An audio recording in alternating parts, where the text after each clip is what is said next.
What's up, everyone? Giver Gould here from the Action Network, and I'm going to give you what I hope is a helpful explainer of how to trade at Kalshi.com now that it's available to use in all 50 states. Kalshi came to the forefront of the gaming industry during the 2024 presidential election, as their odds market for the election was often cited by pundits when explaining who was favored to win the presidency.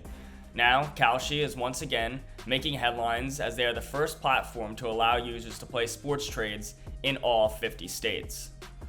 While true on the surface, if you use the 2025 Super Bowl as an example, you can only wager on who will win the game and not any of the other markets you would get in a legal betting state from a FanDuel or a DraftKings, for example. But, on the flip side, Kalshi has many markets available to bet at that many legal sportsbooks do not offer. Kalshi dips its toe into the pop culture markets such as the Grammy and Oscar Awards, to the next time NASA will land on the moon, and a wide array of various political prop bets. So, how does Kalshi work and how do you actually place a trade? There are two main things you need to know about. First, there are no American odds like you'd see at a sportsbook, minus 110, plus 200, and so on. Instead, every bet is listed in percentages. That's a little scary, don't worry. We have an odds converter page in the description of this video to convert percentages to odds you're more comfortable with. Regardless, Kalshi does a good job of displaying how much you'll win on any given trade. Let's go to an example. Say I want to bet $10 on Gavin Newsom to be the Democratic nominee in the 2028 election at 12 cents. Kalshi spits out my total payout of $73.92 plus my original $10 stake for a total of $84.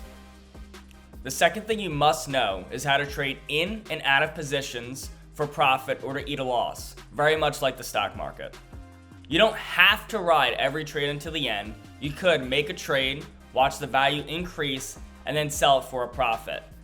Not unlike the cash out button bettors are familiar with in their apps. The last thing I want to mention is the fees involved. If you're a sports bettor, you're familiar with the VIG, or what the sportsbook takes in order to book bets. It's why it costs you $11 to place a $10 bet for a standard wager.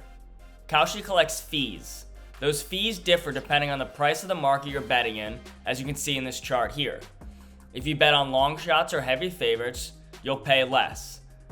As we get closer to 50-50 outcomes, you pay more, with the most you'll ever pay on a $100 bet being $1.74. Alright, so now you're ready to get going at Kalshi, and we've got the best sign-up offer available to you. Use code ACTION when you sign up, or we have a sign-up link in the description page and you'll get a $10 bonus. If you want even more information on how Kalshi works, we have a deeper explanation on actionnetwork.com that you can also find in the episode description. That's all from me. Please hit the like button and subscribe to our YouTube channel.